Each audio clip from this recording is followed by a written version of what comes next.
سانحہ کہنا کے بعد سانحہ باغبان پورا سمر کیمپ کے دوران سکول کی چھت گر گئی۔ تیسری منزل کا لینٹر گرنے سے 8 سالہ طالب علم ابو بکر جاں بحق، 4 افراد زخمی۔ سرچ اینڈ ریسکیو آپریشن مکمل، 10 سے زائد بچوں کو ٹیوشن سینٹر کے ملبے سے باہر نکالا گیا۔ افسوسناک حادثہ سکول کی توسیع کے لیے وہاں تعمیراتی کام جاری تھا اور اچانک چھت کا ملبہ نیچے آ گرا۔ حادثے کے وقت سکول میں سمر کیمپ جاری تھا اور وہاں بڑی تعداد میں بچے موجود تھے، تاہم خوش قسمتی سے دیگر تمام بچے اس حادثے میں محفوظ رہے۔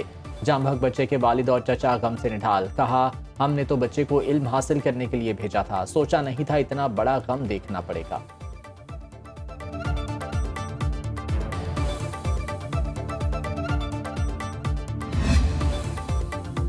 سانحات سے سبق نہ سیکھنے کی روش برقرار، سکول میں غیر قانونی سمر کیمپ لگانے کا انکشاف۔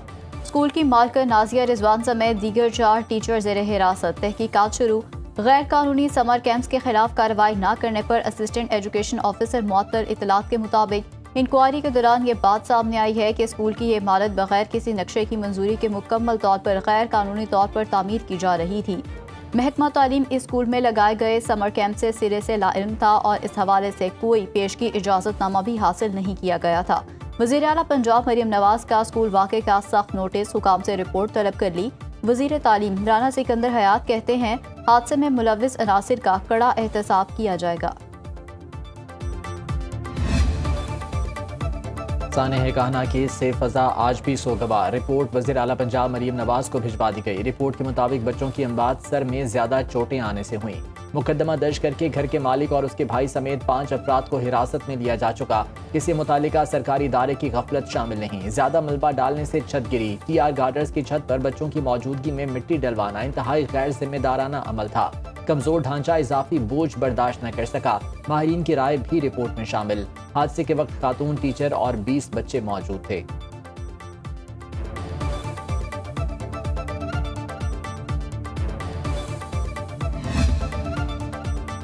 نظام انصاف میں بہتری محض فیصلوں سے نہیں، مؤثر عمل درآمد سے آئے گی۔ نظام انصاف میں قیدیوں کے حقوق کے تحفظ کو کلیدی حیثیت حاصل ہے۔ Chief justice of Pakistan justice Yahya Afridi کا جیل اصلاحات پر قومی کانفرنس سے خطاب، کہا فوجداری نظام انصاف کسی بھی معاشرے کے لیے اہمیت کا حامل ہے۔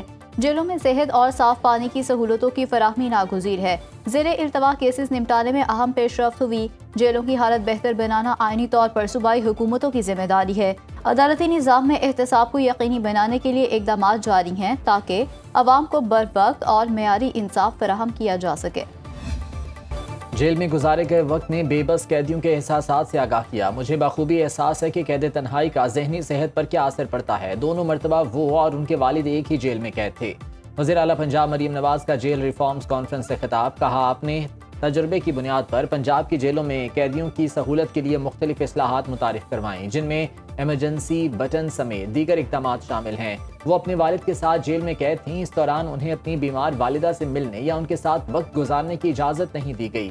مریم نواز نے انکشاف کیا کہ جیل میں شوگر لو ہونے پر ان کی مدد کے لیے کوئی نہیں آیا۔ گڑ کی بوتل ہاتھ سے گر کر ٹوٹ گئی تو انہوں نے زمین پر گرا ہوا گڑ اٹھا کر کھایا۔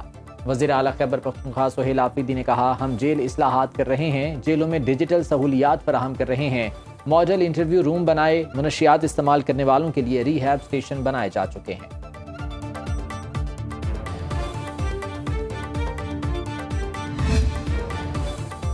قانون کا احترام سب پر لازم ہے، سندھ حکومت جیلوں میں جامع اصلاحات کر رہی ہے۔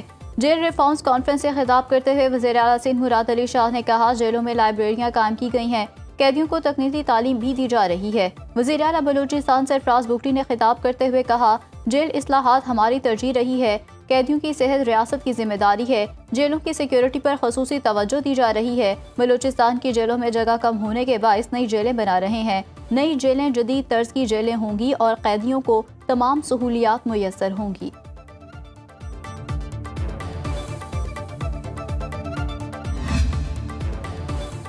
وزیر اعظم شہباز شریف سرکاری دورے پر کل ایران جائیں گے۔ شہید ایرانی سپریم لیڈر آیت اللہ علی خامنہئی کی نماز جنازہ اور تدفین میں شرکت کریں گے۔ اعلیٰ سطح وفد بھی ساتھ جائے گا۔ پاکستانی وفد کی ایرانی قیادت سے اہم ملاقاتیں بھی متوقع۔ پاک ایران تعلقات اور علاقائی صورتحال پر تبادلہ خیال ہوگا۔ علی خامنہئی کے لیے 4 اور 5 جولائی کو تہران میں الوداعی تقریبات ہوں گی۔ نماز جنازہ کے بعد 9 جولائی کو مشہد میں دفن کیا جائے گا۔ شہید ایرانی لیڈر کی تدفین سے پہلے ایران میں سیکیورٹی ہائی الرٹ۔ پاسداران انقلاب کے بریگیڈیئر جنرل محمد اکرمی کا کہنا ہے کہ مختلف ممالک کے حکام اور مذہبی رہنماؤں کی آمد کے پیش نظر سیکیورٹی کے لیے فوج تعینات کر دی۔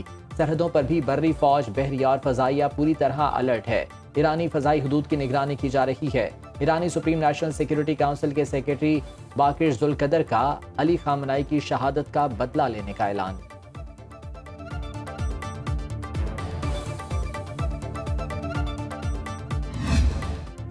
ایران اور امریکہ میں تکنیکی مذاکرات جاری رکھنے پر اتفاق۔ دوحہ میں اسلام آباد مفاہمتی یادداشت کے امور پر مثبت پیش رفت۔ ترجمان دفتر خارجہ کے مطابق پاکستانی اور قطری ثالثوں کی دوحہ میں امریکی اور ایرانی مذاکرات کاروں کے ساتھ الگ الگ ملاقاتیں۔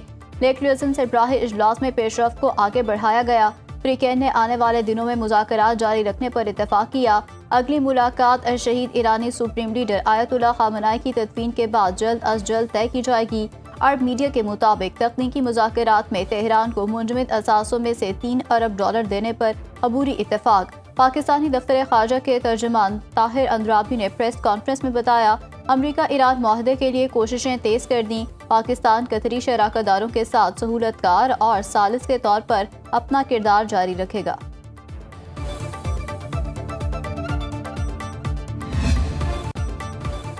خیبر پختونخوا، بلوچستان اور پنجاب میں طوفانی بارشوں سے تباہی، گھروں کی چھتیں اور دیواریں گر گئیں۔ مختلف حادثات میں 16 افراد جاں بحق، 38 زخمی۔ خیبر پختونخوا میں 9، پنجاب میں 4 اور بلوچستان میں 2 افراد لقمہ اجل بنے۔ لاہور، گوجرانوالہ، مرید کے سیالکوٹ، بھکر، سرگودھا، حافظ آباد، پنڈی بھٹیاں، گوجر خان، خوشاب اور دیگر شہروں میں بارش۔ مری میں تیز بارش سے سڑکوں پر پانی سیلابی ریلوں کی طرح بہنے لگا۔ اسلام آباد، پنجاب اور خیبر پختونخوا کے مختلف شہروں میں 6 جولائی تک شدید بارش، ژالہ باری اور آندھی کی پیش گوئی۔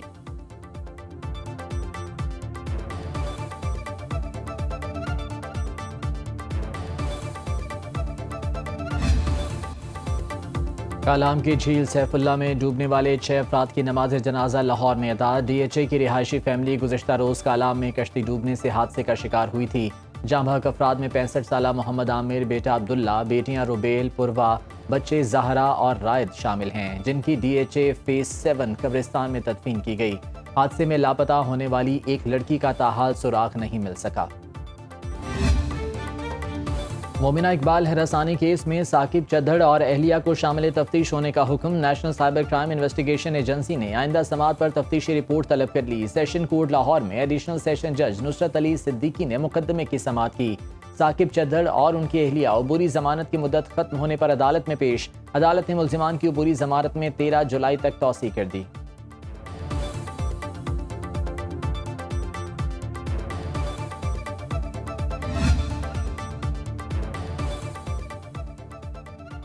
واٹس ایپ گروپ کا ممبر ہونا جرم نہیں، غیر قانونی مواد شیئر کرنے والا شخص خود ذمہ دار ہوگا۔ F I A cyber crime case میں ملزم عبد المنان کی ضمانت خارج۔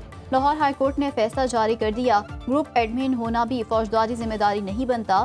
فیصلے کے مطابق صرف گروپ میں موجودگی یا خاموش رہنا جرم ثابت کرنے کے لیے کافی نہیں، مواد اپلوڈ، فارورڈ یا شیئر کرنے والے کے خلاف کارروائی ہوگی۔ عدالت نے ٹیکنیکل انالیسز رپورٹ کو بعد نظر میں قابل اعتماد قرار دے دیا۔ جسٹس طارق سلیم شیخ کا ٹرائل جلد مکمل کرنے کا حکم۔